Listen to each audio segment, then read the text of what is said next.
Hola, buenas tardes. A ver, Buenas tardes. graduados, que veo que no sé quién está hoy. Yo soy el host. No, bueno, fantástico, gracias. Buenas tardes, doctor. ¿Cómo les va? Bueno, estoy empezando demasiado pronto, falta un minuto. Bueno, la verdad que es un gusto ver que se conectan, porque es cierto, nosotros en la cátedra somos bastante tolerantes en cuanto a las asistencias, pero la verdad es que son temas muy apasionantes los que vemos, es decir, no es por fanatismos jurídicos. Yo no imagino hoy a las personas muy desligadas de la problemática ambiental, porque son cuestiones cotidianas. Nosotros le damos un enfoque jurídico por nuestra formación, pero los temas de debate son apasionantes. Y bueno, hoy particularmente, ahí lo veo conectado, como los venía amenazando y hoy se cumple la amenaza. Hoy la clase va a estar a cargo del doctor Ariel Genovese. Y la verdad que para mí es una enorme alegría porque Ariel, con él venimos trabajando hace mucho tiempo juntos, desde el instituto, desde la investigación, y venía siendo un colaborador informal de la cátedra. Y esta es la primera vez que, bueno, ya está incorporado oficialmente. Por eso es una enorme alegría para mí, y sobre todo por el tema que voy a empezar a desarrollar, por lo menos en la clase de hoy, y probablemente la segunda, porque va a hablar de quizás la bolilla más linda de todo el programa, que son los temas de la bolilla 11, donde hablamos de reservas, hablamos de parques nacionales, y no hay persona más indicada que Ariel, porque bueno, más allá, como habrán visto, que somos casi un club de amigos en la cátedra, y eso es genuino, es cierto, pero bueno, profesionalmente es un abogado que egresó de nuestra facultad, es uno de los pocos de la cátedra que es realmente especialista en Derecho Ambiental, cursó su especialización en la Facultad de Derecho de la UBA. Hoy está cursando y estás muy avanzado, Ariel, en tu maestría sobre cambio climático, pero además es hiperactivo, más allá de su labor profesional cotidiana, está coordinando en el instituto, en la Corte de la provincia de Buenos Aires hay un instituto de estudios judiciales, y bueno, él es el que coordina la capacitación en materia de derecho ambiental, es decir, interactúa todo el tiempo con las personas más representativas a nivel provincial y a nivel país.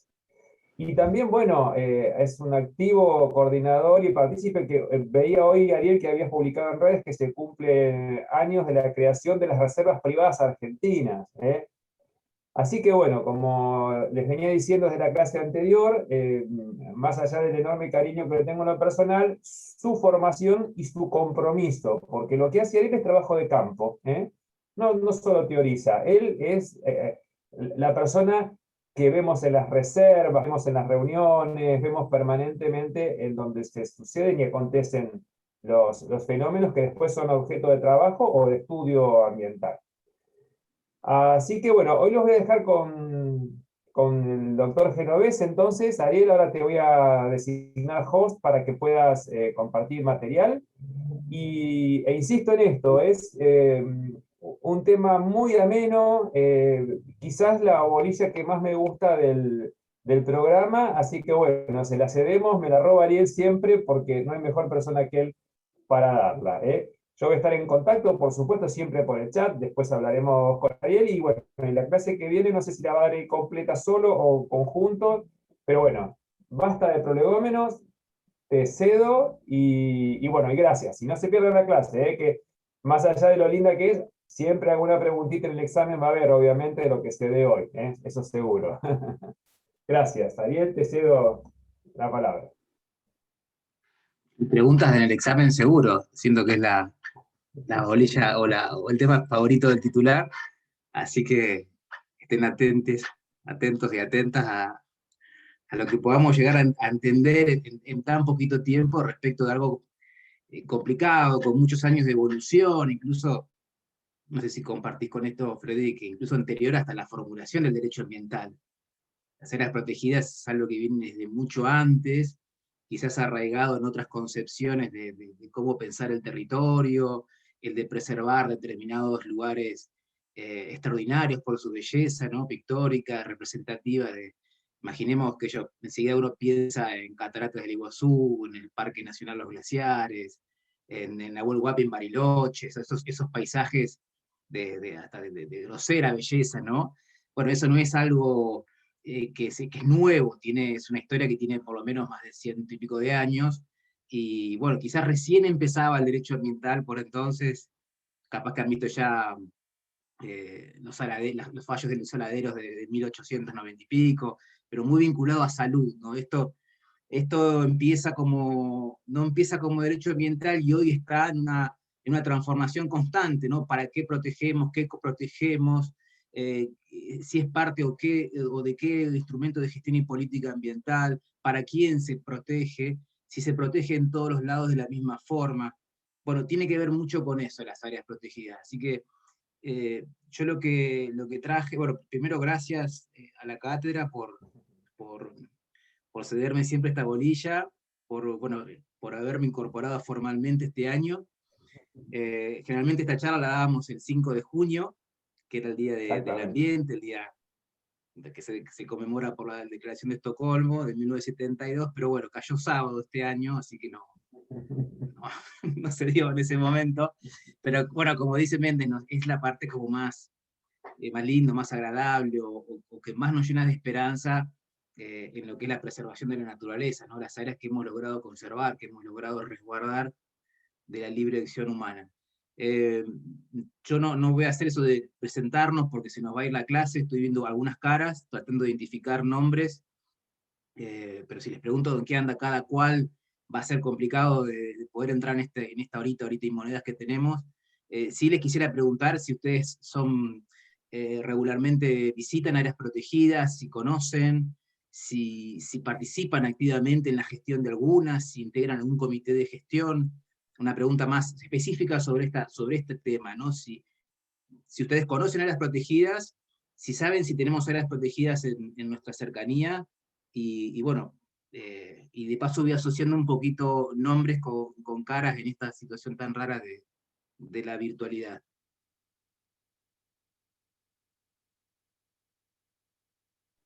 Yo he conocido algún parque nacional que me imagino que es un área protegida, obviamente, pero más allá de conocer o por nombre o de visitar en el sur, sobre todo el Parque Nacional Lanín, em, creo que también acá tenemos el tema de la reserva de ahí que está por Aldo Civi, que siempre fue un problema, que no sé si es un área protegida o no, no sé si hace referencia a eso o a qué Perfecto, vamos específicamente. entrando, claro. Esa es la idea, que empiecen a contarme qué saben. Es mejor saber qué saben ustedes, si es que no saben mucho, porque si no me voy, y que quede alguno de ustedes dando la clase, mejor. Pero si al menos tienen esto, ¿no? Bueno, hay un parque nacional, hay una reserva acá del Dosivi, ahí en el puerto, ¿qué es eso? ¿Alguno tiene presente un área protegida más? En la provincia de Buenos Aires hay una cerca de la zona de Verónica, por La Plata, hay unos humedales allí, y Perfecto. también creo que hay una reserva protegida provincial en Parque Torkins, en la zona de Bahía Blanca, por ahí también. Pero yo, siguiendo lo que decía recién la compañera, diría lo que queda de la reserva del puerto, porque quienes somos de esa zona, eso era mucho más grande, y le pegaron flor de hachazo, ¿no es cierto? Quedó mucho, muy reducida. Quienes somos vecinos de esa zona la vimos transformarse en unas hermosas canchas de fútbol. Pero bueno, todavía algo queda. Que en realidad eso Con es algo que gaviotas. se formó, pero bueno, nada, Ya no está. sé qué habrá pasado. Tendría que leer el expediente para enterarme de todas las idas y vueltas que hubo ahí. En algún momento los vecinos nos movilizamos cuando veíamos que eso seguía avanzando, pero bueno, me parece que se les corrió un poco la línea, el límite de donde teóricamente original iba a llegar en un principio a donde está en la actualidad, ¿no? Pero bueno, ahí si queremos hablar de hecho ambiental tenemos varias cosas. la reserva, la industria instalada allí y otros temas que son todos, digamos, correlacionados con lo mismo, ¿no? Esa es mi opinión. Yo soy de ¿Profesor? Puerto Madryn. Y ¿Vos sos, allá Fiorella? hay muchas, sí, soy Fiorella. María Laura. Fiorella. Hay muchas áreas protegidas como el Doradillo, Punta Tombo, Península Valdés, donde bueno, hay muchos pingüinos, distinto tipo de flora y fauna, sobre todo las ballenas tan famosas de la ciudad de Puerto Madryn y todos sus alrededores. Así que sí, hay muchas áreas protegidas. Bueno, estás en un lugar bárbaro, Fiorella. Estabas, no sé cómo es, estabas en un lugar, o estás en un lugar magnífico para la conservación de naturaleza, allá en el sur. Muy hablando, bueno, Fiorella va, sin querer todos van presentando algo, ¿no? Lucía, era así, ¿no? Nos hablaba de la cordillera, de los parques nacionales, Esteban nos bajó a la cruda realidad de una reserva en donde las gaviotas andan esquivando los pelotazos, Fiorella nos habla de áreas protegidas en donde se mezcla lo continental con lo marino, evidentemente de una complejidad también distinta a la del puerto, distinta a la que nos decía Lucía, en un contexto de un bosque andino patagónico limítrofe con una nación extranjera. Vienen como cada cual va presentando, sin querer, distintas situaciones la idea de la clase es que puedan despertar a empezar a leer qué van viendo en territorio, ¿no? Qué hay ahí, qué no hay ahí. Somos o vamos a ser abogados todos, así que, y pensarlo como abogados, que es lo que hay, ¿no? No solamente como ciudadanos, que amamos o nos gusta la naturaleza, o nos gusta pasear en la naturaleza, o nos gusta conservar la biodiversidad, o nos vamos poniendo cada vez más finos si quieren, pero en definitiva somos o vamos a ser abogados y abogadas, entonces tenemos que analizar jurídicamente qué es todo eso, y en definitiva están hablando de áreas que están en un determinado territorio. Yo quiero ¿Sí? contar una anécdota a usted Dale. y a mis compañeros que me vino a la cabeza ahora, muy anecdótica. Cuando tenía 18 años, que no fue hace mucho, mis compañeros y yo fuimos a hacernos un book de fotos para publicar en el egreso, en la fiesta de egresados. Y fuimos a Península Valdés, bien lejos bueno, no tan lejos de Puerto Madryn, pero allí había animales, era un lugar muy, muy lindo y estábamos lejos de lo que es el lugar urbano, ¿no? No había nadie, éramos nosotros y los fotógrafos. Y empezamos a sacarnos fotos con globos que habíamos inflado, con helio, y en un momento uno de mis compañeros suelta un montón de globos al aire. Inmediatamente llegaron 2 camionetas, lo cual me llamó mucho la atención, que eran guardadores, en realidad no sé cómo se llaman, pero eran guardadores de la naturaleza, del lugar, del área protegida, y nos retaron, dijeron que no tiremos más, ya está, volaron los globos, pero accionaron inmediatamente y vinieron al lugar donde estábamos. Increíble. Así que sí, les cuento eso. Claro, era un guardaparques. Estaban tratando de Claro. gestionar esa área protegida, ¿no? En definitiva, cuando hablamos de un área protegida, estamos hablando de que es un área que va a tener usos limitados en relación a otras. ¿Sí? Es un área que está más conservada, más protegida, más gestionada, más regulada, que quizás la que esté desde de una línea de puntos para allá, ¿no? Es muy loco, pero bueno, trabajamos así, decimos, bueno, acá soltamos globos de helio, en Península Valdés no, qué sé yo, en Rawson sí, como si cambiara mucho la cosa, o ese globo no se desplazara 100, 200, no sé cuánto vuela un globo de helio, pero seguramente ese globo de helio en el mar es ingerido por algún animal y es un problema. Es un problema como todo plástico que anda dando vueltas por el mundo. ¿Alguno o alguna más quiere? Lo veo ahí a Iván Luchesi también, que no sé si está Profesor, como yo alumno. soy de Villa Gesell y acá está la Reserva Natural Municipal del Faro Querandí. Claro, María Laura, la Reserva Municipal Faro Querandí, otro tema distinto. ¿sí? Una reserva municipal, en territorio municipal, protegido por una ordenanza, con aspiraciones de ser parque nacional. Otra complejidad, acá nomás cerquita, no había que irse, Lucía, viste, hasta la cordillera, o hasta Madrid, Fiorella, estaba acá en el puerto, ¿no? Un poquito más, y alguna que esté también entre Mar del Plata y Gesell, ¿conocen alguna por ahí? También en la costa. Famosa. Iván, no vale. La laguna de Mar Chiquita, que es la única albúfera que hay en la República Argentina. Es un territorio con una biodiversidad y unas características muy, muy particulares, muy específicas, ¿no? La verdad 50 kilómetros. Menos, ¿cuánto hay? 50, 40, ¿cuánto hay a Mar Chiquita? Sí, por ahí está muy, muy cerca. Está muy cerquita, está muy cerquita. Miren, y ahí hay otra complejidad más, porque no sé si habrán escuchado hablar, dijo Lucía, Parque Nacional. Pereira nos habló de un patrimonio de la humanidad, nos habló de una reserva provincial, sin saberlo capaz, nos habló de conservación privada, María Laura nos hablaba de reservas municipales, ahora Esteban nos está planteando un tema mucho más enroscado todavía, que es una reserva de biosfera, con una reserva provincial adentro, con un área para la defensa, es decir, ahí hay fuerzas federales, de la mano de la Fuerza Aérea, digamos que, pero con figuras internacionales. Bueno, eso es lo que vamos a tratar de descifrar en esta clase y quizás en la que viene, porque me han dado las dos por suerte, pero eso nos permite un poco esto, charlar, y capaz que vamos a ver bosques también como otra estrategia de conservación, ya no como área protegida, sino distinta, todas estrategias al fin, pero en definitiva, quizás estas dos clases nos van a permitir que sea más interactivo a lo que normalmente es esto, que es tiempo y salir corriendo. No quiero que sea así,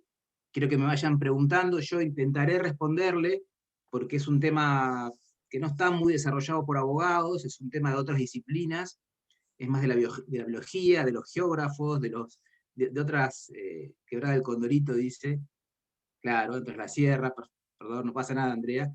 Es decir, hay un montón de áreas protegidas en el país, lo que sí como abogados tenemos que mirarlas, nos vamos a tentar a hablar de ellas desde un lugar de turistas quizás, o de ir a contemplar algo lindo, o ver si nos podemos cruzar algún bicho, ¿no? Pero en definitiva, al estar estudiando Derecho tenemos que ver jurídicamente qué es cada una de esas cosas, ¿no?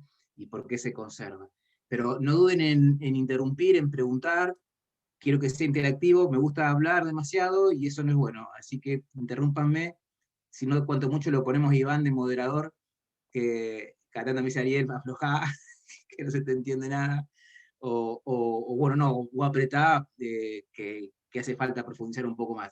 Yo lo que voy a hacer es compartir pantalla, chicos y chicas, en el campus de la facultad, del campus de la Facultad de Derecho, hay colgado un par de materiales que dejé ahí. ¿Sí? Está esta clase, pero un poco, como para estar con los últimos informes que están dando vuelta.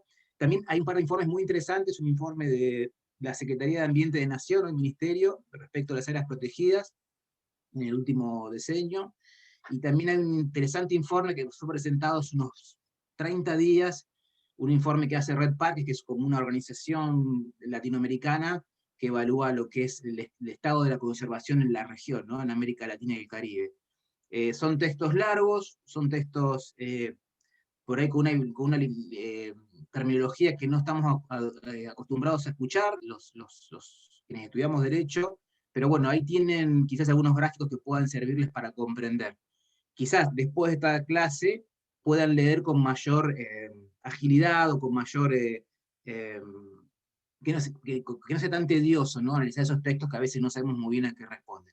Entonces tienen la clase, tienen dos informes, un informe de la Argentina, un informe de una ONG de la región que se llama Red Parques, y también tienen lo que es el informe del CIFAP, que ya vamos a ver qué es eso del CIFAP. ¿Sí? Un Excel muy feo, que llevo años intentando entenderlo, y todavía no terminé de comprenderlo del todo bien.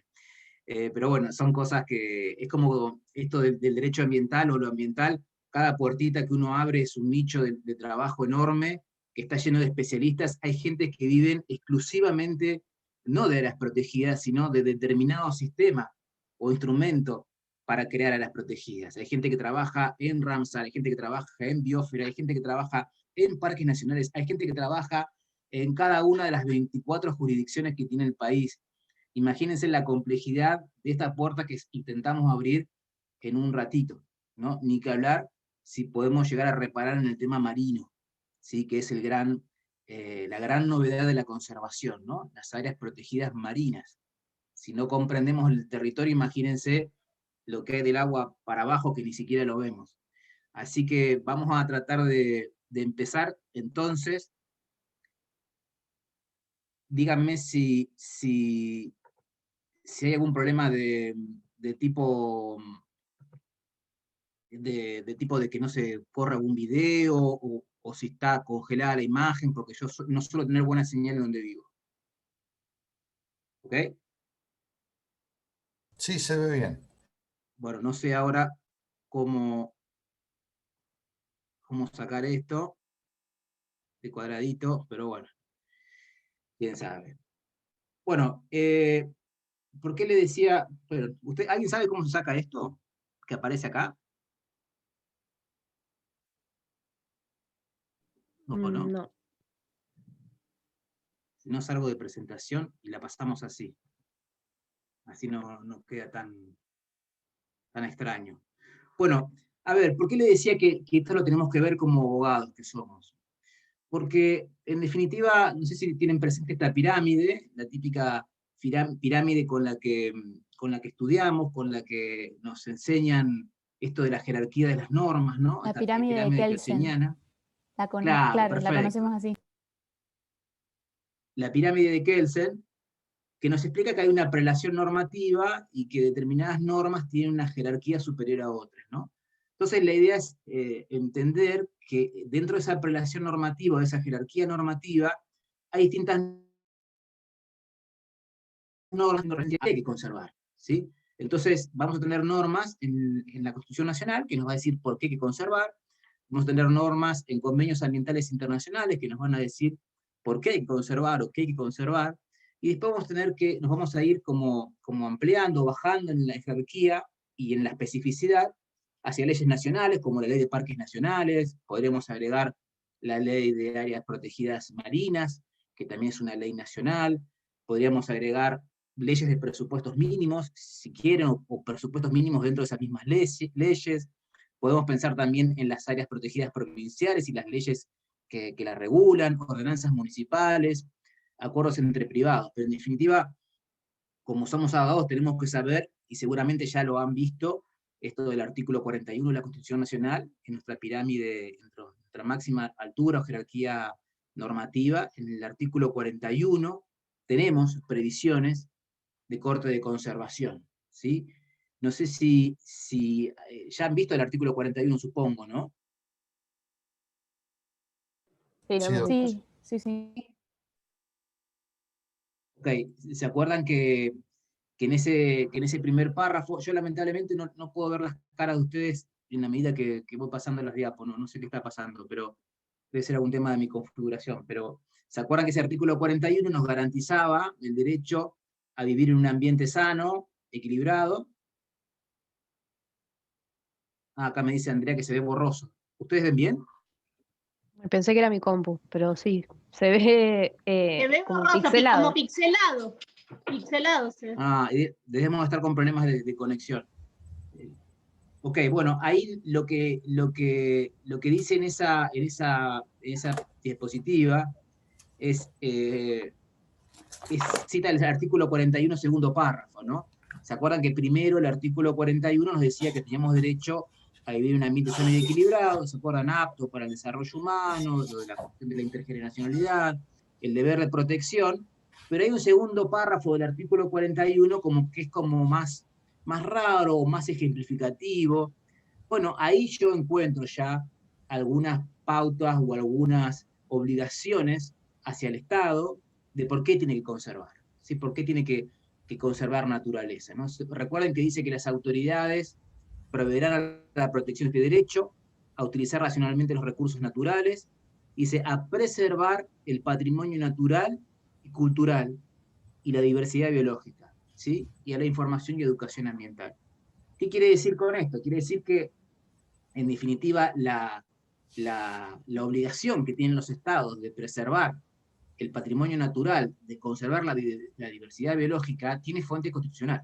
¿Sí? No es una cuestión de que vamos a conservar el Parque Nacional Lanín porque somos gente progre, copada, buena onda, o realmente nos gusta ese lugar en particular porque es parte de nuestra, no sé, lo que fuera. Es una obligación legal y es una obligación que está en el artículo 41, segundo párrafo. Quiere decir que es una fuente de obligación muy potente, muy poderosa para los estados de por qué tienen que conservar, ¿sí? Ahora bien, digamos, bueno, ¿y con eso qué hacemos? ¿Sí? ¿Cómo lo bajamos? Bueno, también hay normas que vienen de lo que llaman las normas supralegales o infraconstitucionales, que son los tratados de conservación, por ejemplo, yo acá cito 3, realmente son muchos más, pero me gusta citar estos 3 porque son tratados internacionales de derecho ambiental, consecuencia de la gran cumbre de Río, de la cumbre de Río 92, ¿sí? Que digamos que tuvo su gran tridente en el convenio de biodiversidad, en la convención marco de cambio climático y en la convención de lucha contra la desertificación. Son 3 convenciones muy potentes, quizás las más representativas de conservación de biodiversidad y de justamente de áreas protegidas, que vamos a poder utilizar a la hora de pensar cómo está integrado todo este sistema de legislación en torno a las áreas protegidas, ¿sí? Después, como les decía, hay muchos más convenios. Yo el otro día quedé sorprendido con un informe que leí, no recuerdo el portal, pero que dice que tenemos algo así como más de 1000 acuerdos internacionales ambientales y otros más de 2000 regionales. Imagínense que en esos 3000 acuerdos que hay dando vuelta por el mundo, muchos tienen que ver con conservación de biodiversidad, con conservación de determinada biodiversidad, así como puede ser que yo, con conservación para la Convención de Conservación para la Vicuña, o convenciones que protegen cetáceos, aves migratorias. Bueno, hay muchas especies en relación al tráfico internacional. Hay convenciones que, por ejemplo, trabajan la cuestión vinculada a humedales. Hay convenciones que trabajan temas vinculados a lo que es la preservación del patrimonio natural y cultural de la humanidad. Digamos que hay muchísimas convenciones internacionales, es decir, normas en esa segunda escalafón normativo, que vienen a trabajar la cuestión vinculada a áreas protegidas, al menos, o de conservación de biodiversidad, al menos en forma directa o indirecta, ¿sí? Pero, digamos que la pena es que no los puedo ver. A ver si ustedes me ven, ¿no? Sí, doctor. Le estoy hablando un PowerPoint, no saben lo incómodo que es. A ver si puedo ahora. Sacando esto. A ver ahí. Ahí los veo, al menos ahí los veo. Ahí, profe, se Ahí ve quedó el nítido, no subtítulo. está más pixelado ni nada, se ve perfecto.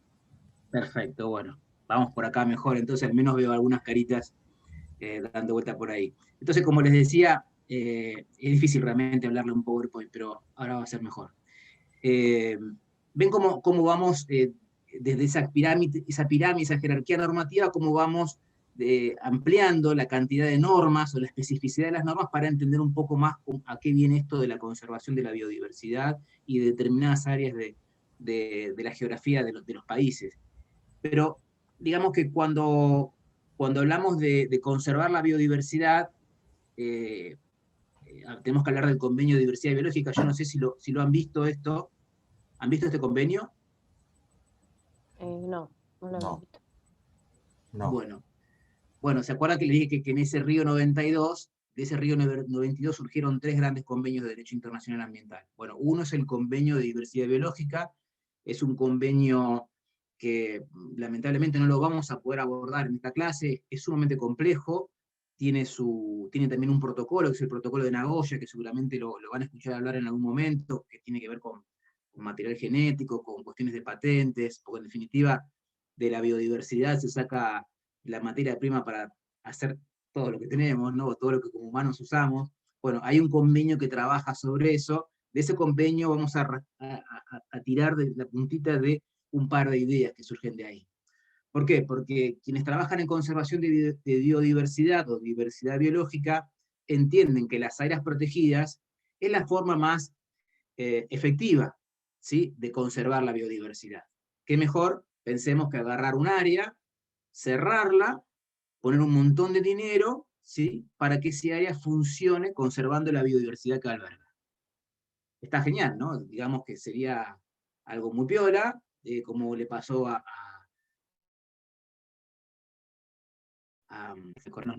Fiorella. Ella soltaba unos globos, vino un montón de tipos, le dijeron, no muchachos, muchachas, no se puede hacer esto acá, perfecto, se conservó la biodiversidad. Bueno, digamos que las áreas protegidas son la bomba, ¿no?, para conservar la biodiversidad, pero bueno, vamos a ver que el territorio es mucho más amplio. Pero bueno, en razón de eso es que el Convenio de Diversidad Biológica tiene una definición de lo que es un área protegida, ¿sí?, y la entiende como un área geográficamente definida, ¿sí?, que ha sido designada o regulada, y que es administrada a fines de alcanzar objetivos específicos de conservación. ¿Sí? Ya empezamos a ver que desde esa preservación del patrimonio natural y diversidad biológica que nos decía la Constitución, ya tenemos una norma mucho más específica que al menos nos dice, por ejemplo, qué es o cómo se puede conservar la biodiversidad. En este caso, mediante un sistema de áreas protegidas. ¿Qué es un área protegida? Un área que se delimita, ¿sí?, que es regulada, es decir, que tiene una norma especial y que se administra a fin de conservar, ¿sí? Ahora, ustedes vieron que los convenios, los convenios internacionales, a su vez, tienen que recurrir a otro tipo de instrumentos complementarios. Entonces, si habrán visto algo de cambio climático, Iván es una persona, un especialista en esto ya, que sabemos que el convenio, esa convención marco de cambio climático debe apoyarse a su vez en otros instrumentos complementarios, como por ejemplo el protocolo de Kioto, ¿sí?, el acuerdo de París, ¿sí?, si se han escuchado hablar de estas cosas. Bueno, son acuerdos complementarios. Un acuerdo complementario de este convenio de diversidad biológica es el protocolo de Nagoya. No lo vamos a ver porque no trata cuestiones de conservación. Pero eso es hard law, eso es ley, ¿no? Esos son convenciones, protocolos, acuerdos que se ratifican por nuestro Congreso y tienen vigencia en el ordenamiento jurídico de nuestro país. En materia de biodiversidad, la cosa no va por ahí. Se entendió que la mejor forma de lograr cumplir con los objetivos de la Convención era recurrir a instrumentos de soft law, ¿sí?, a planes, por ejemplo, que se dictan en el marco de las convenciones de las partes, las famosas COPs, ¿sí? Bueno, hubo una gran COP allá a principios de la década pasada, en el 2011, en el 2010 fue la convención, que se hizo ya por Japón, ¿sí?, que se llama como el Plan Estratégico Metas de Aichi, en la COP10 de esta convención de biodiversidad, que estableció determinadas metas y objetivos estratégicos, ¿sí? Vamos a reparar en dos que tienen que ver con conservación de biodiversidad. ¿Ven? Abajo puse las 20 metas de Aichi. Sí, a nosotros nos va a importar una en particular, la meta 11. Pero miremos lo que dice el objetivo estratégico C. Dice, mejorar la situación de la diversidad biológica, salvaguardando los ecosistemas, las especies y la diversidad genética. Ese va a ser un objetivo declarado o consensuado por las partes de una convención, ¿sí? Mejorar la diversidad biológica salvando ecosistemas, especies y diversidad genética, ¿sí? Y fija algo que es muy cuestionado, algo que ha sido como puesto constantemente en crítica, que es el fijar determinados porcentajes cuantitativos de conservación. Se pone un número. Dice, para 2020, que ya pasó, al menos el 17% de las zonas terrestres y aguas continentales y el 10% de las zonas marinas costeras, especialmente aquellas de particular importancia para la diversidad biológica y los servicios de los ecosistemas, se conservarán por un medio de sistemas de áreas protegidas. Ven cómo ya empezamos a ser cada vez más específicos en por qué hay que conservar, más allá de que nos gusten o no las cataratas del Iguazú.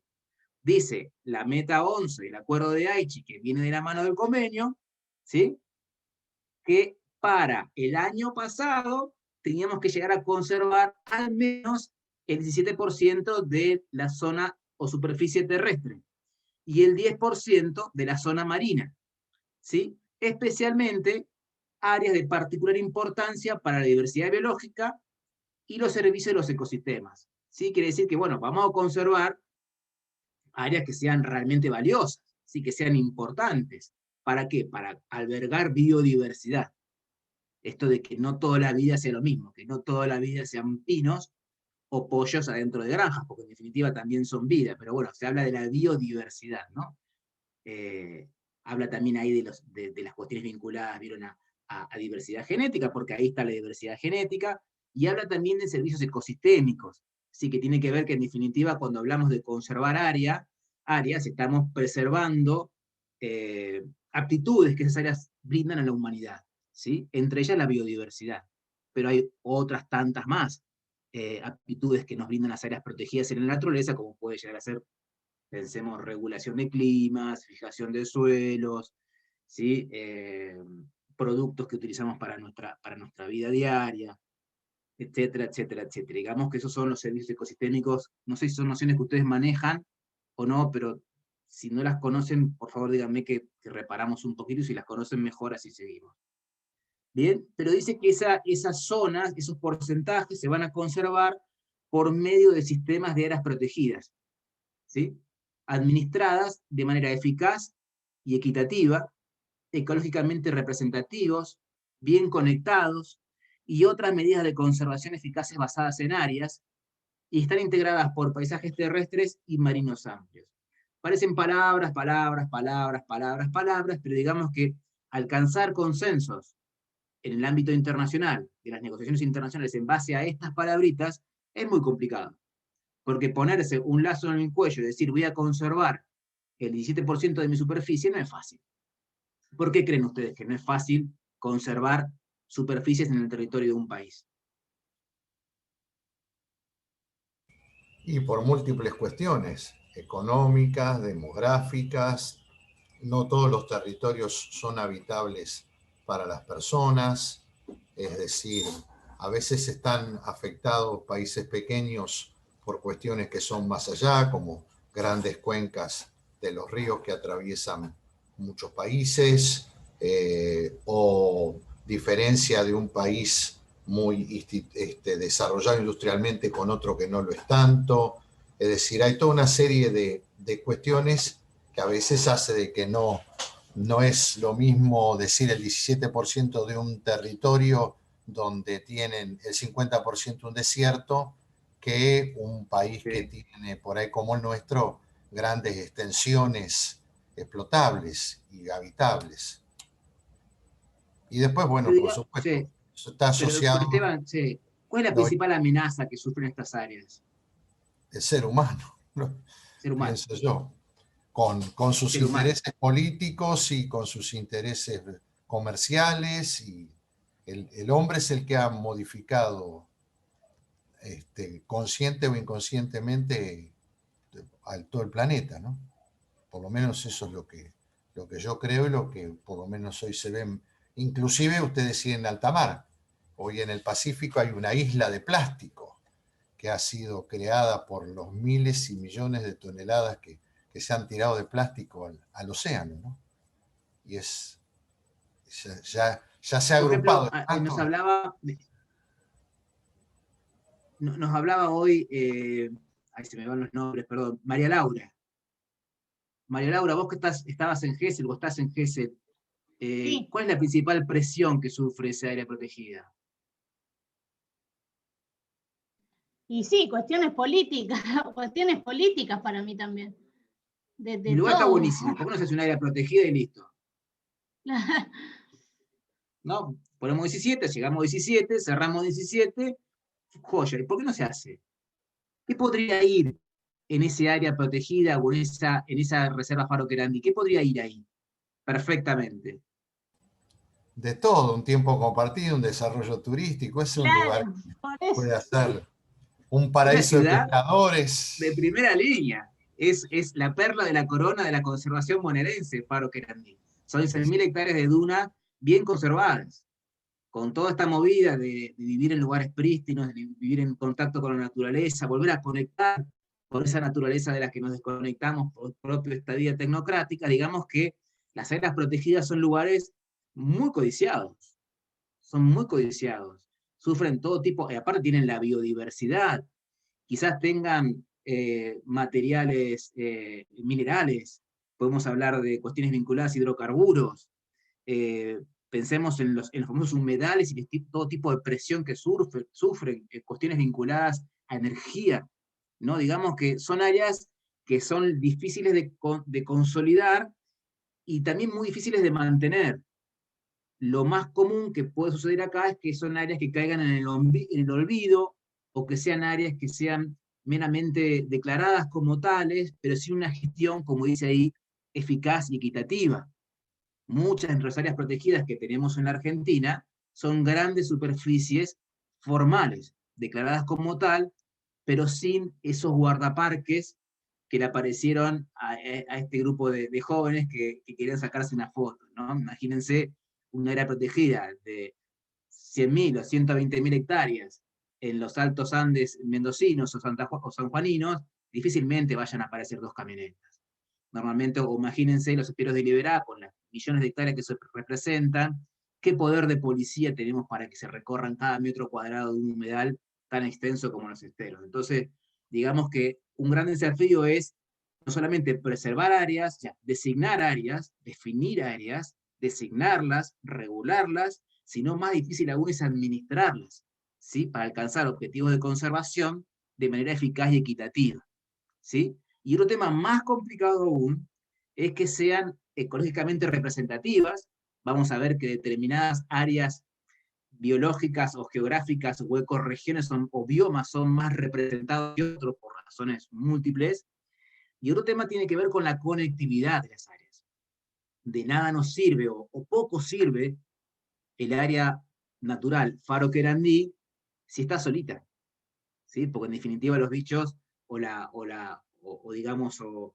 dinámica de las dunas o la flora no respeta el límite de una reserva y evidentemente necesita de otro tipo de interacciones más sistémicas con vecinos que tienen que ver incluso con temas de genética. Bueno, ahí tiene que ver la conectividad de áreas, ¿no? Esto de tener pequeñas áreas protegidas muy distantes entre sí y que en definitiva no son más que eso, como pequeños relicarios de biodiversidad o de conservación, pero que no hacen a realmente estar conservando la biodiversidad, preservando el patrimonio natural y cultural, ni mucho menos haciendo un uso racional de los recursos naturales. Entonces, vemos cómo por ahí esta primera aproximación al convenio de diversidad biológica, por eso lo traigo, nos sirve para ir aprendiendo determinadas palabras que en principio parecen como muy genéricas y muy huecas o reiterativas, y en definitiva esconden algo cada quien detrás. Cada cual esconde algo. Fíjense cómo la palabra eficacia o representatividad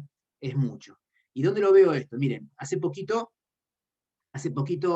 se presentó este informe, que lo tienen ahí en el campus, que se llama Informe Planeta Protegido 2020, se presentó hace un mes, como le contaba, para América Latina y el Caribe. No vamos a abordar el tema a nivel mundial, pero sí vamos a pensar en la región, para después ver qué pasa en nuestro país.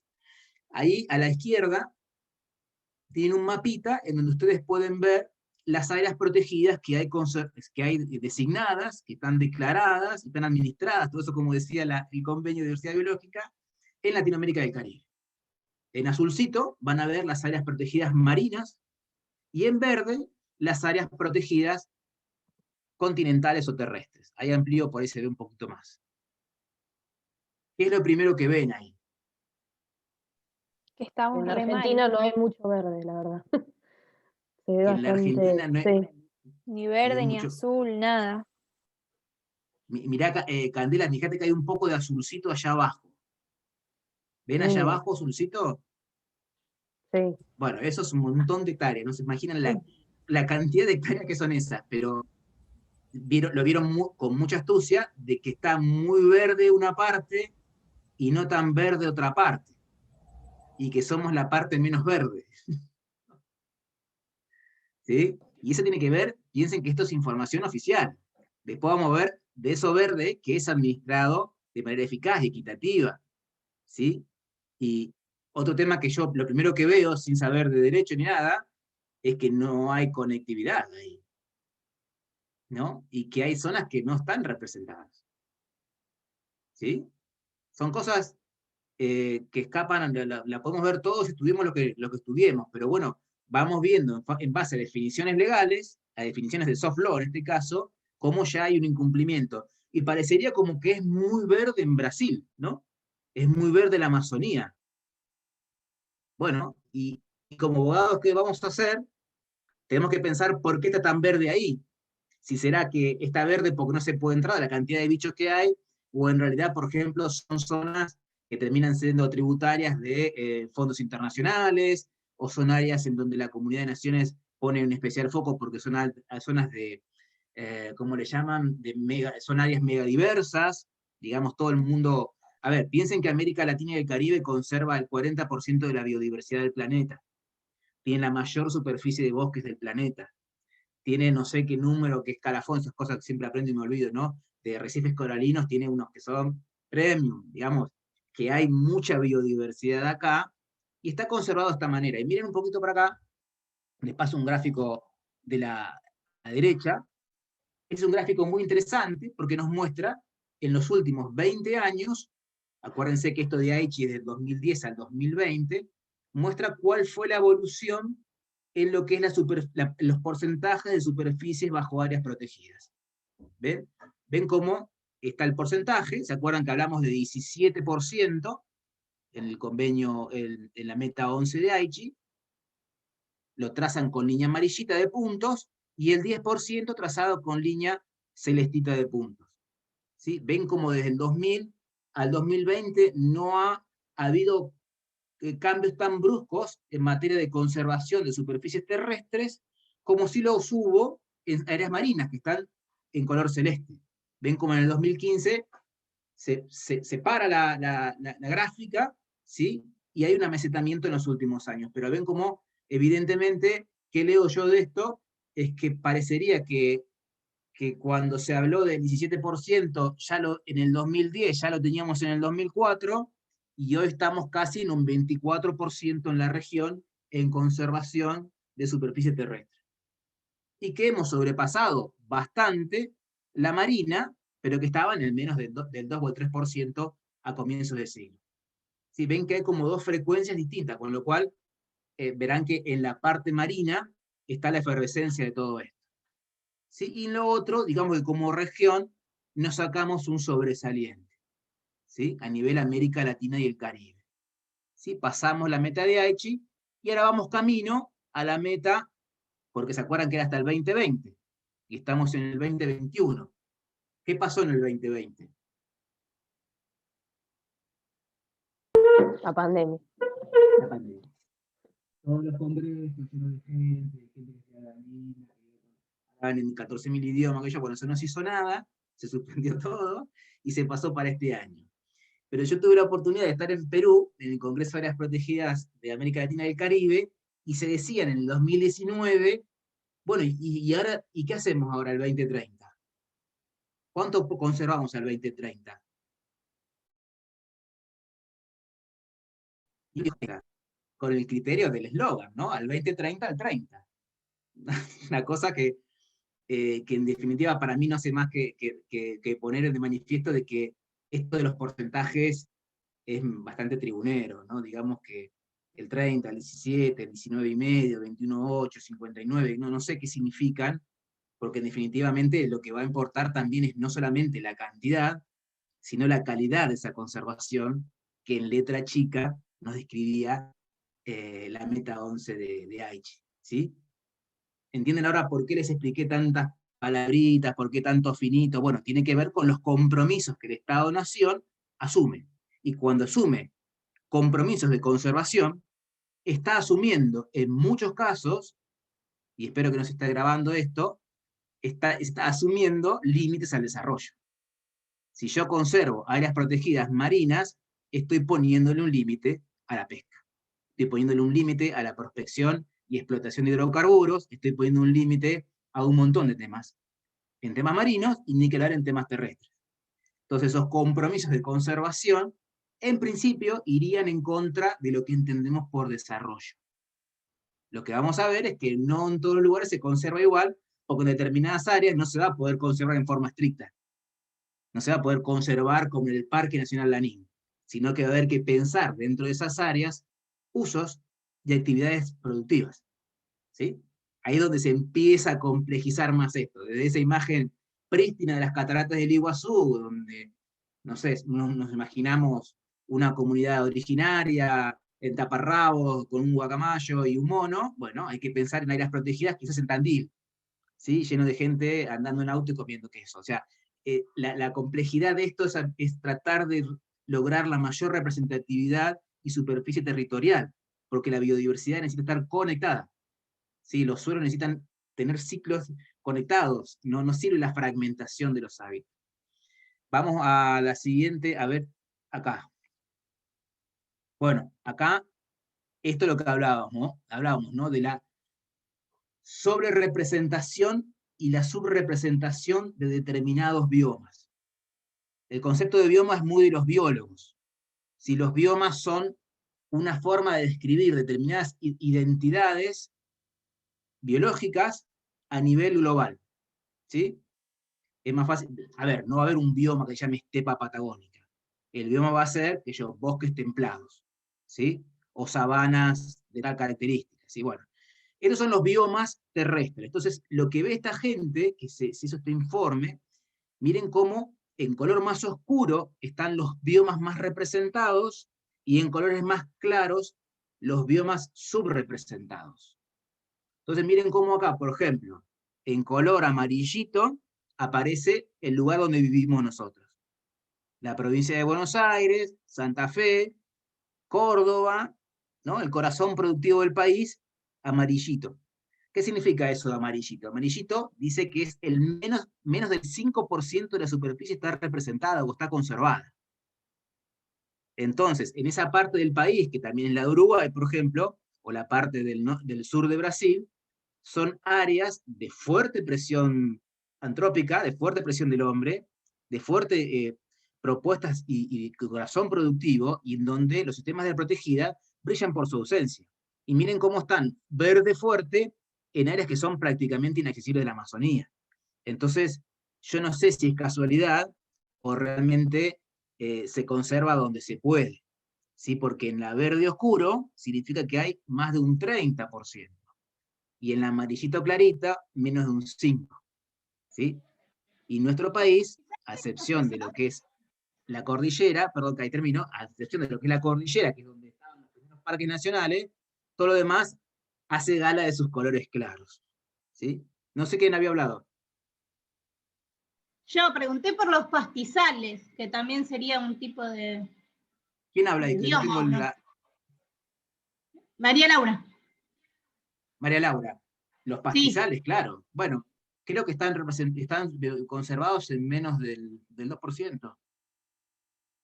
Es muy poquito. Y el Espinal, que es como una zona boscosa de sabana por Entre Ríos, Santa Fe y demás, está en un 0,80.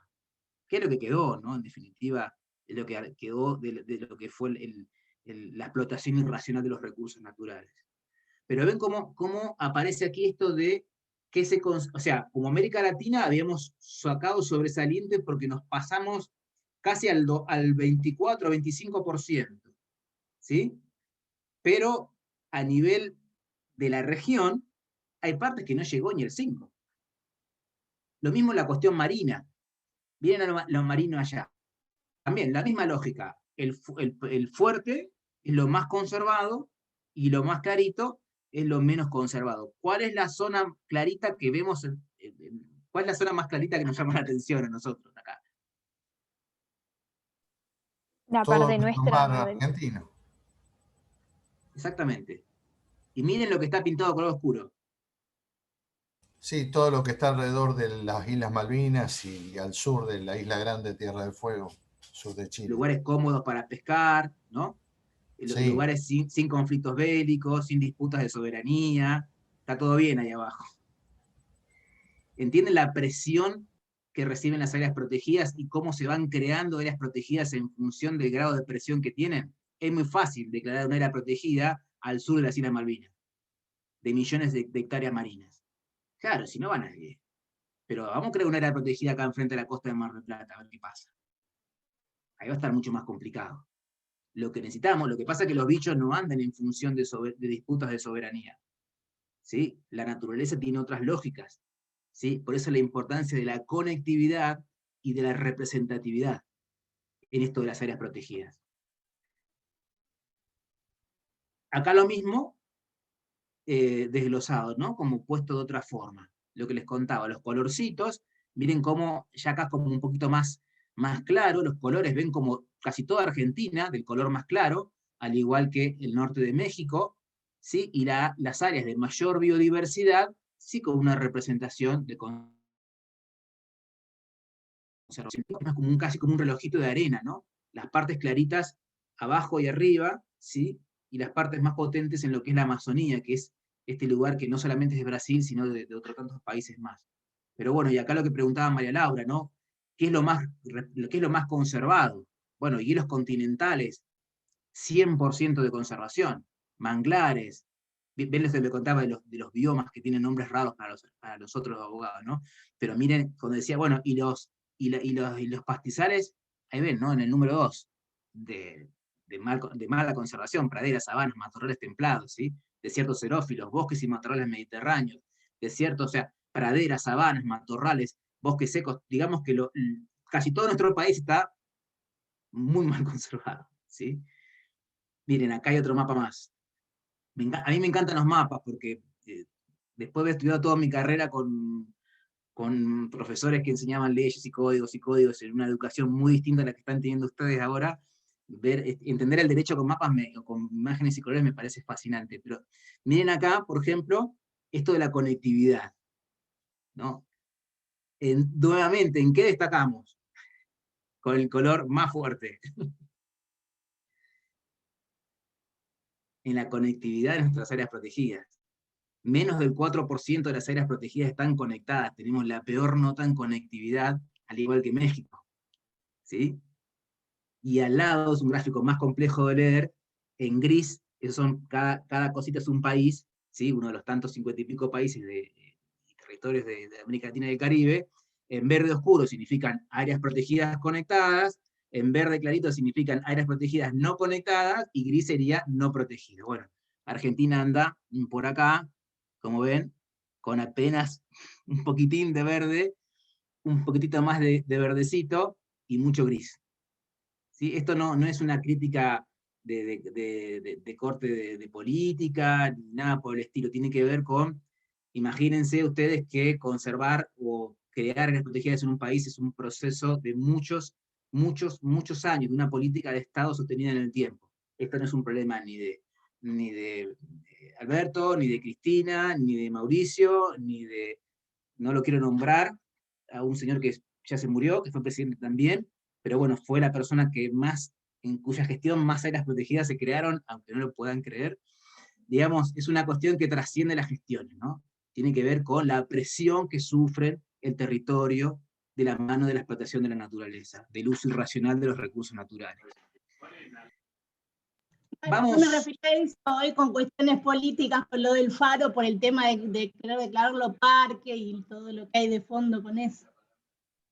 Vamos a llegar ahí, porque es un tema que le encanta al titular, a Méndez, parques nacionales. Siempre dice, pero Ariel, al final nunca terminas explicando parques nacionales. A él le encanta parques nacionales, y a mí me encanta también, pero como una figura anecdótica. La idea mía en estas clases es tratar de desmistificar la figura de parques nacionales. Esto de que uno automáticamente identifica áreas protegidas con el Parque Nacional Nahuel Huapi. Áreas protegidas, Cataratas del Iguazú. Vamos a ver que es muy poquito lo que protege parques nacionales, porque es una excepcionalidad en el territorio, dentro de la excepcionalidad que es la conservación de la naturaleza, ¿no? Las bolillas también hablan de que tenemos que contarles qué es esto de la Unión Internacional para la Conservación de la Naturaleza. Está por ahí, creo que lo vamos a poder ver hoy, nada más, así que lo que sí les quiero comentar es que esto de la Unión Internacional por la Conservación de la Naturaleza es quizás la organización con mayor jerarquía sobre el tema. Todo lo que ustedes puedan estudiar leer, sea como fuente de información, de consulta. Los mismos estados se valen de la información que produce esta Unión Internacional para la Conservación de la Naturaleza, digamos que es la máxima autoridad, el máximo referente en temas de naturaleza, de conservación de naturaleza. Es famosa por sus listas verdes, por sus listas rojas, por su definición de las protegidas, por categorías de conservación. Digamos que es tope de gama en conservación de naturaleza. Es una unión integrada por estados, por particulares, por organizaciones de la sociedad civil. De hecho, yo soy miembro de un par de comisiones de la UICN, la de Derecho Ambiental y la de Áreas Protegidas, y en particular las áreas bajo conservación privada. Es como una gran organización internacional que se reúne, que tiene sus fondos y que produce material. ¿Sí? Material que sirve muchas veces de guía para la elaboración de estrategias públicas de conservación, públicas, privadas y comunales. Fíjense cómo, esta es la UICN, este es el logo. Me gusta mucho traerles logos para que después, si se los cruzan, sepan de qué se trata. Acá, por ejemplo, ven, saca estos libritos, la UICN, acá, está en cámara ahí. Ven, sacan esto que son, porque realmente tienen el nombre de directrices, guidelines, dicen en inglés. ¿Sí? Hay sobre áreas protegidas privadas, sobre marinas, ¿sí? Sobre un montón de temas. A mí me interesan las de conservación de naturaleza, de áreas protegidas, por eso tengo esas, pero la bibliografía es enorme y está finalmente en varios idiomas, con lo cual pueden recurrir a ella a la hora de pensar, por ejemplo, qué es un área protegida. ¿Sí? Ustedes no son abogados, no saben nada de leyes, no saben nada de un convenio, y van a UICN. Y UICN llegó a esta definición de área protegida después de un montón de años. ¿Sí? De trabajar, donde, por ejemplo, Parques Nacionales es parte de la UICN. Hoy está medio como no está muy asistente la UICN, pero digamos que, porque hay que pagar ciertas membresías y demás, pero, por ejemplo, Parques Nacionales, no la Argentina, Parques Nacionales, la administración de Parques Nacionales es parte de la UICN. Bueno, tras muchos años de reunirse y encontrarse y debatir, se llegan a definiciones, ¿sí? Y una definición es la de áreas protegidas, ¿sí? Y ahora vamos a ver por qué es importante una definición de áreas protegidas. Pero bueno, UICN es como más fina que el Convenio de Diversidad Biológica, más específica, y dice que es un espacio geográfico claramente reconocido, dedicado y gestionado mediante medios legales u otros medios y otros tipos de medios eficaces para conseguir la conservación, miren este dato, a largo plazo de la naturaleza y de sus servicios ecosistémicos. Hasta ahí parecido. Y miren lo que agrega, los valores culturales asociados. ¿Sí? ¿Se acuerdan que cuando arrancamos la clase dijimos, cerramos un área, la alambramos y que no entre nadie? La mejor forma de conservar la naturaleza. Bueno, así se pensaba las áreas protegidas a comienzos del siglo XX, o a finales del siglo XIX. ¿Sí? Lo que se ha ido demostrando es que ese tipo de áreas protegidas no resisten las presiones, generalmente humanas, de invasión de especies exóticas, y digamos que a veces las comunidades locales son quienes están en mejores condiciones de conservar y gestionar el área, de asistir y acompañar al cuerpo de guardaparques. Ese guardaparque que lo da todo y se pelea a los tiros con un cazador, realmente no es una estrategia muy eficaz para conservar un área, ¿no? Qué mejor que las áreas protegidas, entendidas por la gente, visitadas por la gente, incluso habitadas por gente en determinados lugares, ¿no? Entonces, ¿cómo no incorporar el valor cultural? Cuando, por ejemplo, piensen ustedes que la política de parques nacionales, y me hago cargo de esto, a comienzos del siglo XX era expulsiva de comunidades originarias.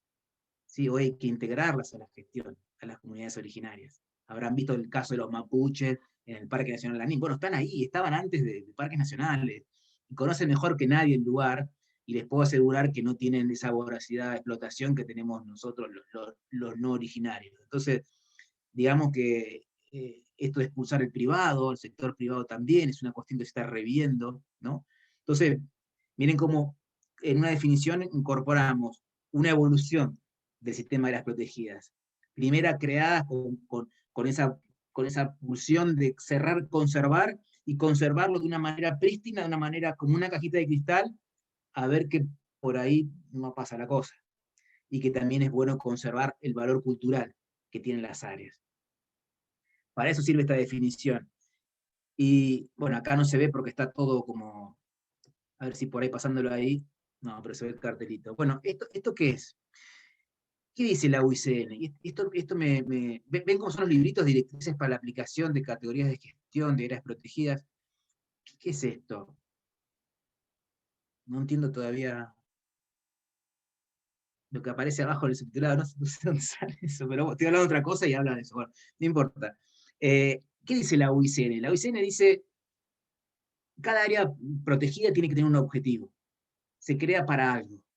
¿Sí? Evidentemente no se crea para lo mismo esa área protegida en los hielos continentales que el área protegida, la reserva del puerto. Evidentemente se crean para cosas distintas. ¿Sí? Bueno, esos son los objetivos de conservación. Yo voy a conservar para, no sé, garantizar el hábitat de la lagartija de las dunas. Bueno, es muy distinto si yo voy a conservar para lograr conectividad entre áreas protegidas de conservación estricta. Entonces, a ese objetivo de conservación que se plantea en un área, se le asigna una categoría de gestión. Esto es importante que lo entiendan, porque no todas las áreas protegidas se gestionan con un mismo fin. Entonces, lo que propone la UICN es una gestión diferenciada de áreas protegidas, lo que son las categorías de gestión. Entonces, van a ver ustedes cómo aparece una primera categoría, que es la reserva natural estricta, la categoría de conservación estricta. Imaginemos esto se puede dar en muy pocos lugares. Pensemos, por ejemplo, el Parque Nacional Baritú, en la frontera con Bolivia, donde para entrar hay que entrar por Bolivia, hay que dar toda la vuelta. Imagínense la frondosidad y lo cerrado del lugar, o el Valle de la Camiseta en el Parque Nacional Los Glaciares, en Perito Moreno, ahí atrás de Calafate, áreas muy conservadas, sin intervención humana, a unas áreas en donde, por ejemplo, se admite la visita de turista, que sería el Parque Nacional, o cuando realmente lo que uno quiere conservar es un monumento, algo que es singular, específico, por ejemplo, se conserva como monumento ballenas, o sea, especies animales, o determinados accidentes geográficos. Bueno, evidentemente se va a gestionar distinto un área, si lo que quiero conservar es una taruca, así quiero conservar estrictamente una superficie determinada. ¿Sí? Después hay otras categorías de conservación que se vuelven más difíciles si uno no está en el tema, como es la conservación de manejo activo de hábitats o especies, que es la categoría 4, una categoría rara que no la vamos a parar ahí. Sí, es interesante la categoría 5, que es la conservación de paisajes terrestres. Vamos a ver en la clase que viene cómo hay una ley especial en la provincia de Buenos Aires de paisaje protegido. Tenemos paisajes protegidos no muy lejos de acá, Laguna La Brava, Tandil, ¿sí? Y una categoría 6, que es la más desafiante, porque estamos hablando de áreas protegidas, conforme a la definición de UICN, vamos a ver después que hay un montón de cosas que no son áreas protegidas y se conservan. Pero dentro de lo que es un área protegida, es decir, un área delimitada geográficamente, con instrumentos, ¿se acuerdan todo eso? Bueno, aún dentro de esa definición, hay áreas protegidas en donde se puede hacer un uso sostenible de los recursos naturales. Es la famosa categoría 6 de UICN. Sacamos acá, porque me vuelve loco el subtitulado. ¿Sí? Y después, otro tema interesante a tener en cuenta, no nos queda mucho tiempo, voy a apurar, es esto de las gobernanzas. En definitiva, ¿qué es la gobernanza? Creo que ya Iván me escuchó hablar de esto, leí un montón de libros respecto a qué es la gobernanza, y la definición más clara que obtuve es la siguiente. La gobernanza es quién toma decisiones y quién se hace cargo de lo que pasa en ese lugar. ¿Sí? Entonces la gobernanza en un área protegida es por parte del gobierno, por parte del sector privado, en forma compartida, o bien gobernanza de comunidades originarias y pueblos indígenas. ¿Sí? Digamos que UICN dice, bueno, además de los objetivos y las categorías de gestión, hay que tener en cuenta quién toma decisiones en el lugar.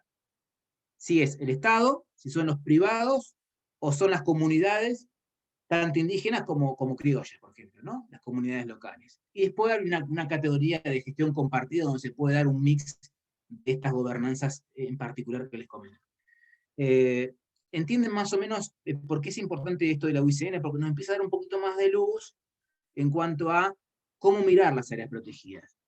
Vamos a apurarnos porque si no, no vamos a llegar, y acá vamos a a ver a dónde puedo cortar. Vamos a ver si podemos cortar por acá, porque charlando se nos fue un ratazo. Hablando yo, perdón. Esto es una foto, un mapa del país en ecorregión. ¿Se acuerdan que hablamos de los biomas? Bueno, cuando lo bajamos al plano local o al plano de la Argentina, digamos que podemos ver el país ecológicamente diferenciado de esta forma. ¿Sí? Son 18 ecorregiones que tiene el país en una superficie de 280 millones de hectáreas. Es un país enorme, chicos. Chicas, es un país gigante. Es el 8º país en superficie del mundo. ¿Sí? No tenemos algo sencillo para gestionar y administrar, pero digamos que la Argentina son 280 millones de hectáreas. ¿Sí? Quiere decir que conservar el 17, al año pasado, digamos, conservar el 17% de 280. Es un montón. ¿Sí? Con una particularidad, y por ahí esto lo dejo y cerramos acá porque sé que el Zoom se corta y se corta. ¿Sí? Una vez veníamos en avión con un amigo, con Poppy Sach, un biólogo, y pasábamos por Mar Chiquita, ¿no? Y decíamos, qué tranquilo que se ve todo desde ahí arriba, ¿no? Como parecería que uno cuando ve la superficie así, ve los colorcitos, bueno, puede pensar en una gestión, conservo acá, conservo allá, acá flojo, acá relajo, bueno.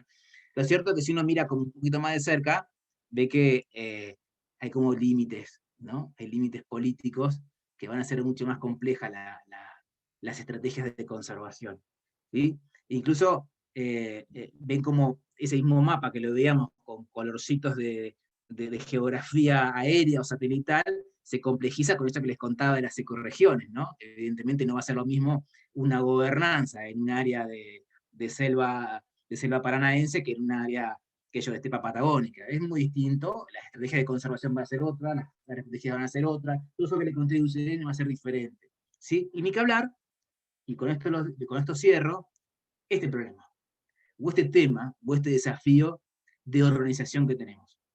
Ustedes todos han estudiado Derecho Constitucional, saben que hay un artículo 41 de la Constitución Nacional que dice todo lo que les comenté, pero también saben que hay un artículo 124 de la Constitución Nacional que dice que corresponde a las provincias el dominio originario de los recursos naturales existentes en su territorio. No sé si lo tienen claro esto del artículo 124.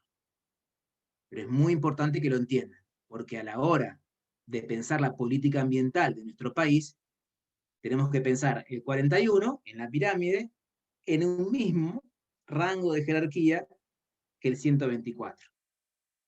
¿Qué quiere decir esto? Que el territorio de la Argentina, los recursos naturales que hay en el territorio de la Argentina son del dominio originario, no del Estado Nacional, sino del Estado subnacional. ¿Sí? Entonces, la pregunta es, y usamos estos 3 minutos para charlar un poquitito, ¿dónde creen que están las áreas protegidas ustedes? ¿Quién va a tener el grueso de la administración de las áreas protegidas? Las provincias.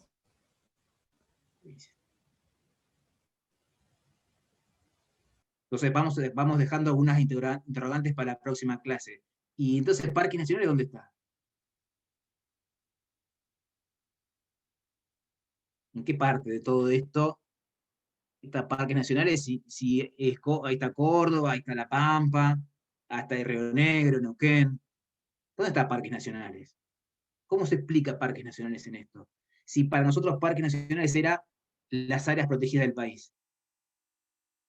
No es que hay que dudarlo, ¿no? Que las cataratas son un recurso natural, ¿no? ¿Y por qué no es de la Pueden, provincia? no sé cómo llamarlo, pero pueden así cederlo, transmitirlo, si hay acuerdo entre la provincia y nación. Algo así creo que había leído yo. Perfecto. No sé por qué se me vino eso a la cabeza. Por ahí va. Yo no sé si ustedes usan el foro del campus. ¿Lo usan o no? La doctora Minela nos hizo antes del primer examen, nos hizo un trabajo en el foro y creo que participamos casi todos.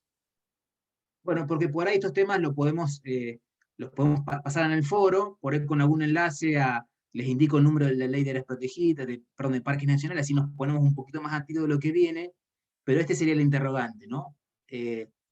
Pensar siempre que en materia de conservación de naturaleza estamos hablando de conservar un recurso que es del dominio originario de las provincias.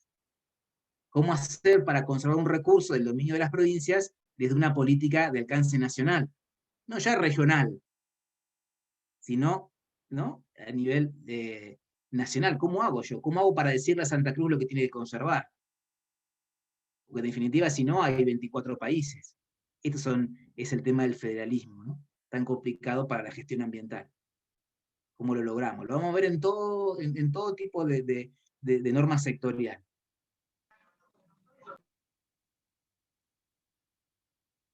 ¿Cómo hacer, no? Acá yo estaba mirando la ley 22.351, que en Perfecto. su artículo 3 dice cómo debe crearse un parque nacional, monumentos naturales, y dice que la cesión de la misma a favor del Estado Nacional. Es decir, que las mire. provincias aceptan ceder esos terrenos, dice, del dominio y jurisdicción sobre el área respectiva, podrá incluir los territorios afectados por la ley 18.575, que no la he podido leer, normas complementarias y previas, dice con la intervención del Ministerio de Defensa, que debe ser algo por ahí, aquellos parques que están sobre la línea de fronteras, ¿no? Pero bueno, ahí empezó Parques Nacionales.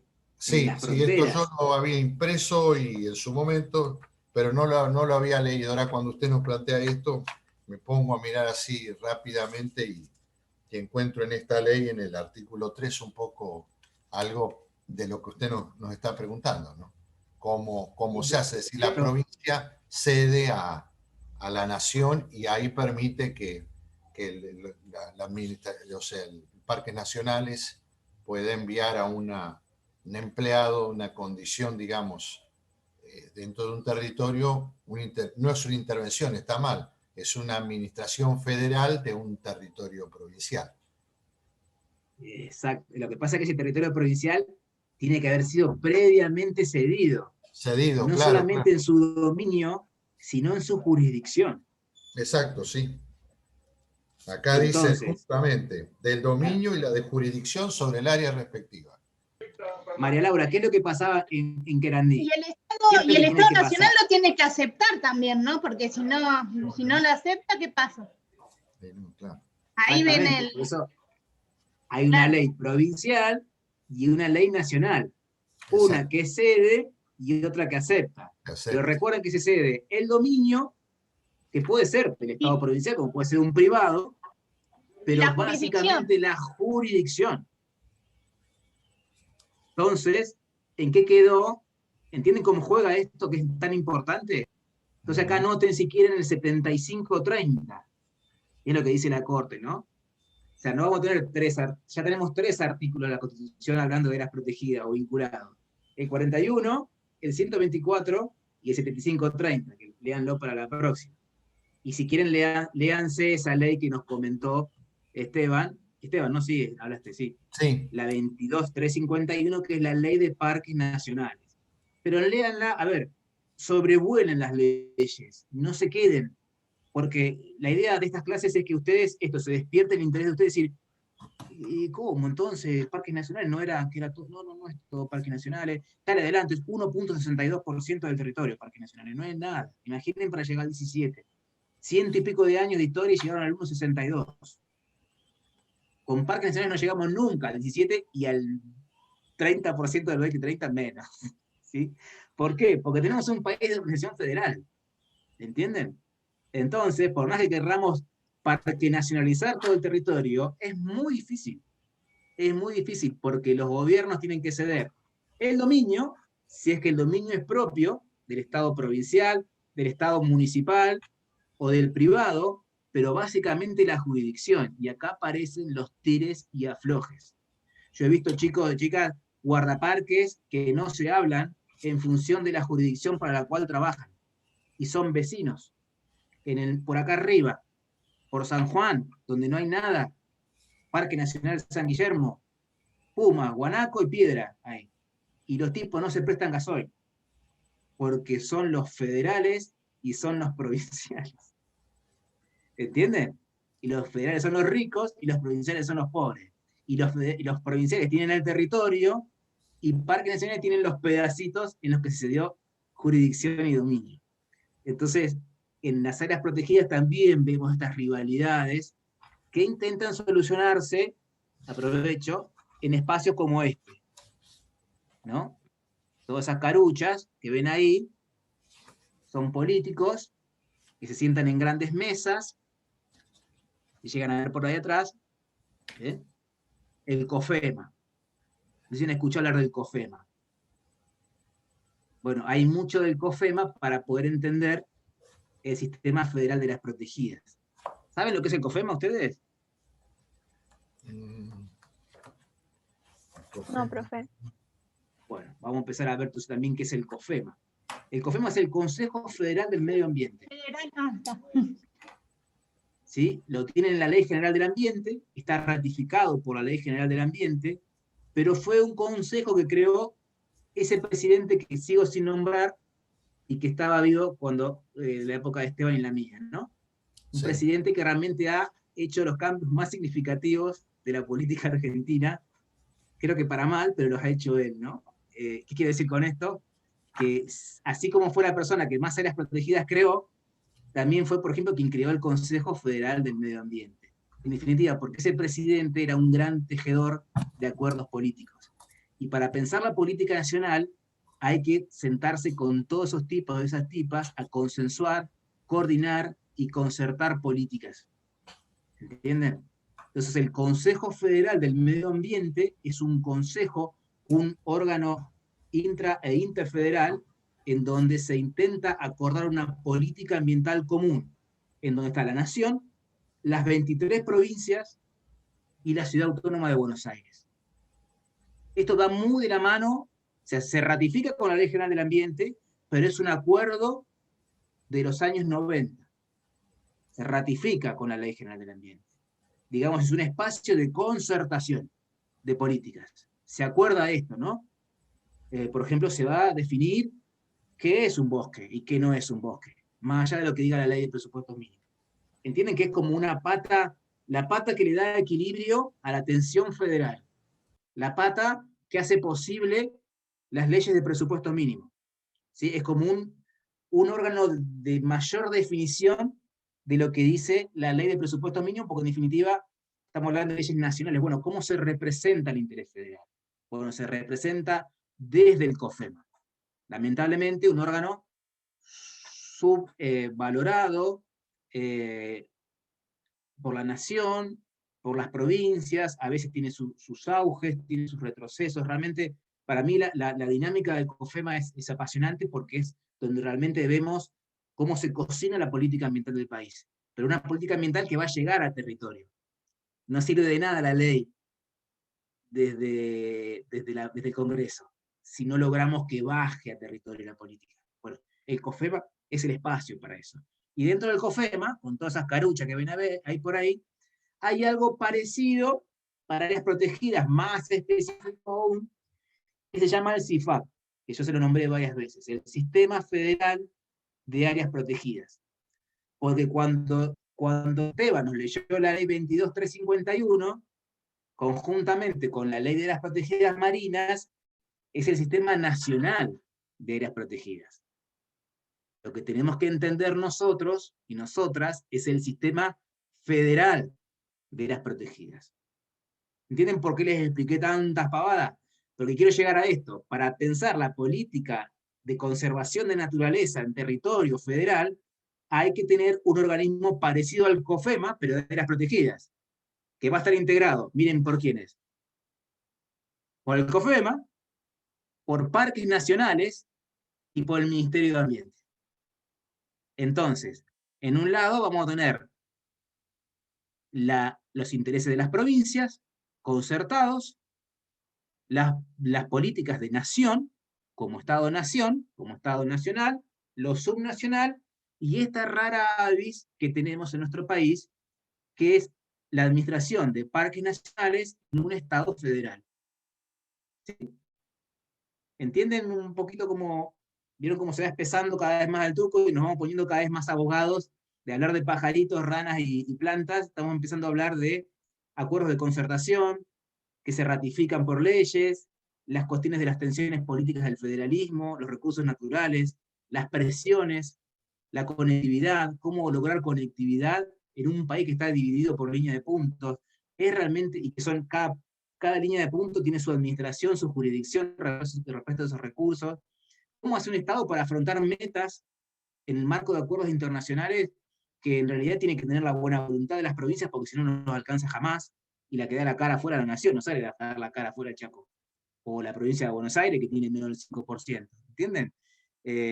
Y esto, ¿no? Cómo contribuyen las provincias, Misiones nos da un montón de conservación, ¿no? Y está pasada de hambre, la provincia de Buenos Aires no da nada y está sobrada de plata. Entonces, ¿qué? Es Misiones la que aporta para los compromisos internacionales. Bueno, ¿cómo me pagan esto? ¿Cómo me lo devuelven? Entonces empiezan a aparecer el pago por servicios ecosistémicos, las cuestiones vinculadas a los mercados de carbono. Es un tema que a mí me apasiona porque arrancás por algo tranquilito, como puede llegar a ser un parque nacional, con un tipo con un gorrito, arriba de un caballo, y en realidad te metes en lo que es el diseño, el ordenamiento ambiental del territorio, áreas que hay que preservar, pero conjugadas con los desafíos del desarrollo, de la producción y de las presiones que son los que nos están llevando al acantilado. Los escucho a ustedes, no hablo más.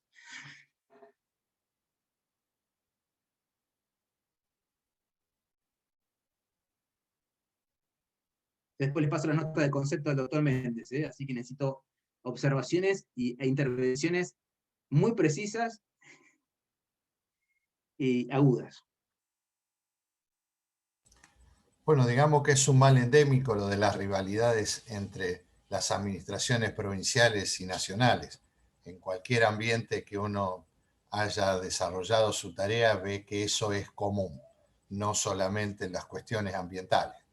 Así que no es de extrañar que eso que usted comentaba a veces ocurra. Y aunque el lugar sea pequeño y estemos hablando de 2 personas, una al lado de la otra y en el medio de la nada, ¿no? Y bueno, eso es... Y eso Educación, yo creo por ejemplo. Sí, claro, sí. O sea, en distintos ambientes. Uno porque está enroscado con esto, dijo. Pero sí, y de ahí para arriba todo lo que eso se ve, ¿no? Porque uno dice, 2 tipos que están en medio de la nada tienen dificultades. Imaginemos gente que está mucho más arriba, con otro tipo de presiones, con otro tipo de intereses y con otro tipo de cuestiones humanas que no pasan, que lo que menos tienen en cuenta son las cuestiones ambientales, sino que intervienen lo humano, lo político, lo económico, y eso es lo que nos hace como país tan difícil de ponernos de acuerdo, ¿no? En cosas que prima facie a simple vista tendrían que ser claras para todos. Gracias, Fiorella. Ya la gente se va retirando. ¿Alguien más? Débora, Candela. Bueno, cositas cortas, como decía Fiore, muy interesante lo de ir poniendo gráficos y eso como para tener un poco más en cuenta, porque capaz uno, en mi caso personal, Argentina, uno viaja por la ruta y ve tanto campo y se cree que está todo bien, todo protegido y no es así, o sea que eso es interesante también verlo. Y en estas últimas semanas estuve prestando un poco de atención a esta, creo que es una organización, ONG, no sé bien qué es, que se llama Rewilding, que se ocupa de Igual, tratar de... tanto.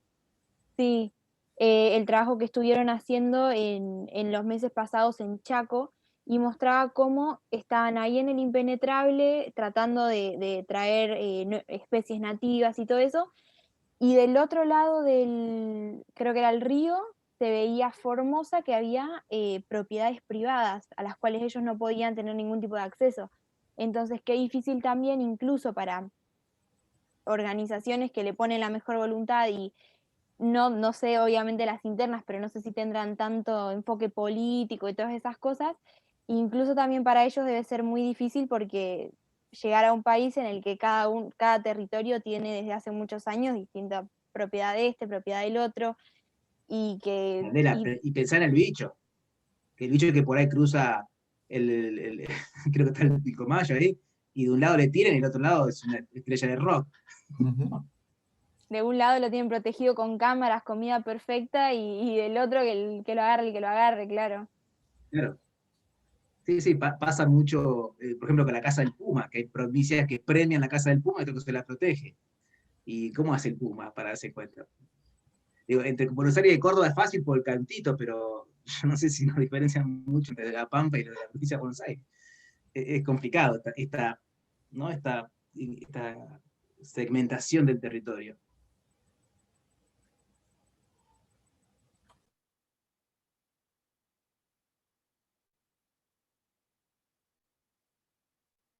¿Alguna observación más?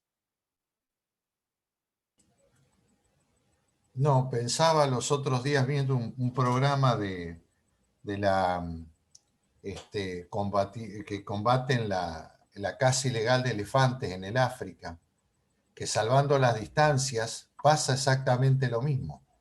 Dentro de un país, dentro de zonas, inclusive donde el Estado no llega, y lo difícil que se hace, como dice Candela, ¿no?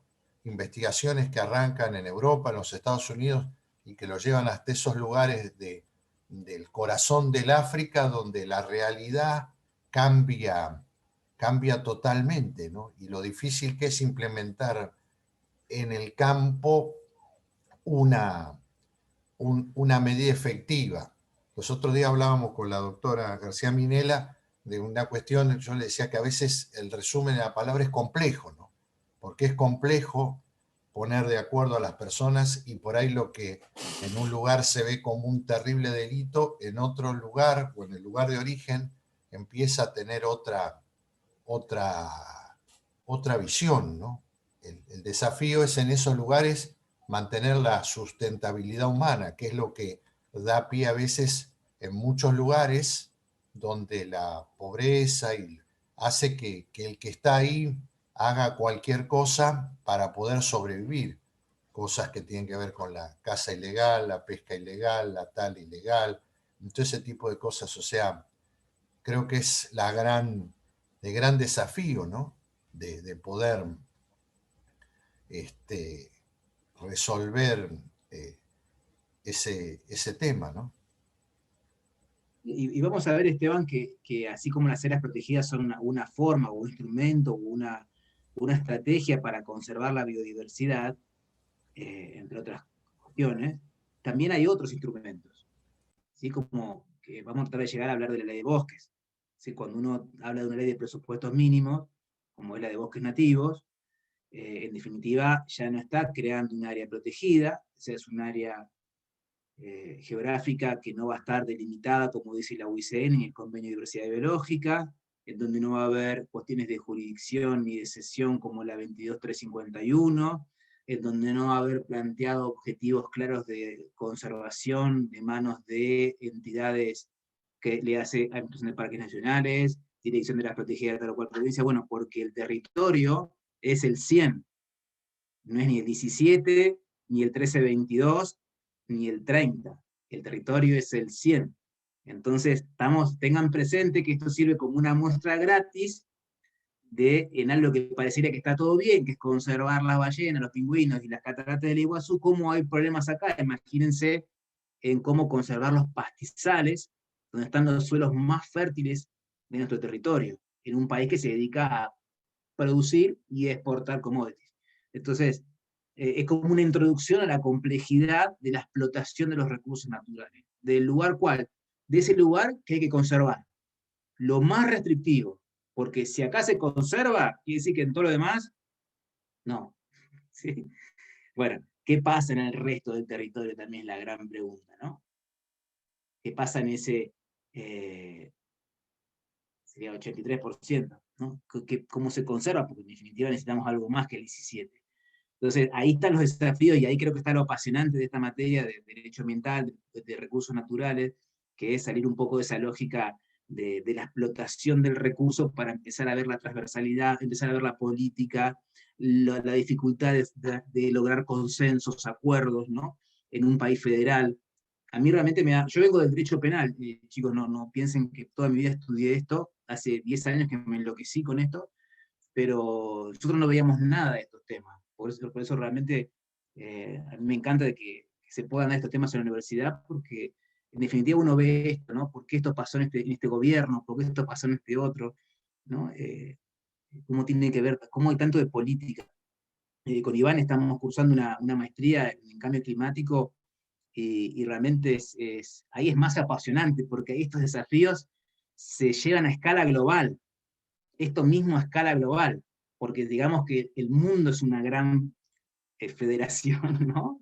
Cuando un problema ambiental aparece como el cambio climático, ¿no? Bueno, cada país es lo que quiere. ¿Y cómo hacer? Y vuelve lo mismo, la explotación de los recursos, quién libera carbono, qué hacemos con los bosques, quién paga los platos rotos de la fiesta. Todo esto mismo a escala global, a escala federal, regional, como les conté, a escala nacional, y como dijo Esteban, hasta con un problema de política doméstica. Los tires y aflojes de la gestión. Sí, bueno, pero no nos han cortado, así que sí podemos cerrar, porque son 8:05. Yo me quedaría hablando un montón y escuchándolos, pero me parece que no da, por respeto a ustedes. Así que si alguien más tiene algo para comentar, yo juro que no lo más, pero los escucho. Iván, no sé si querés comentarnos algo. No, la clase fue la verdad que muy dinámica, Ariel. Yo estoy cumpliendo un rol coadyuvante hasta que, bueno, me toque mi clase, que se va a hacer sobre derecho energético. Eso es lo que habíamos hablado con Freddy, así que, bueno, la verdad que me interesó mucho la clase. Bueno, ya te conozco, Ariel, sé la expertise que tenés con respecto al sector forestal, más que nada, y, bueno, áreas protegidas. Así que, bueno, siempre es interesante seguir ahondando en estos temas y, como decís vos, ¿no? El tema ambiental, la coyuntura ambiental, la estructura ambiental, tiene que ser atendida de una forma holística, interdisciplinaria. La jurídica claramente que es importantísima, y por eso es muy bueno que se formen profesionales jurídicos con connotación crítica del paradigma ambiental, ¿no? A mí me llevó esto del derecho ambiental, me llevó a que mi casa se volviera a llenar de libros, ahora de PDF, ¿no? Pero me vi un día volviendo de Buenos Aires con los tomos de Marinhoff, que es un viejo profesor de Derecho Administrativo, en la espalda, porque estaba de oferta, y dije, algo está pasando acá, algo pasó con esto, porque realmente nos lleva a tener que estudiar todas las ramas del derecho, todas porque es un tema de política. El derecho ambiental no está en ningún lado, está en todos lados, como dice Iván, energía. A mí es un tema que no me meto de lo complicado que es, pero es tan apasionante la energía. La energía que nos lleva a que estemos hablando, que se muevan nuestras facciones de la cara, y que ustedes puedan recibir lo que yo digo a través de una computadora, todo es energía. Bueno, ¿cómo se produce la energía? ¿De dónde sale? ¿Qué importa? ¿Qué significa? ¿Cómo se construye la política energética del país? Es tremendo el tema de energía. Y es no una puerta, como les conté, es un portón el que hay detrás. Es el motor del mundo. Bueno, ahí se metió Iván. Allá El él. viernes te espero, Ariel, el viernes te espero. Por favor, vamos a estar ahí. Bueno, gente, los espero el miércoles que viene.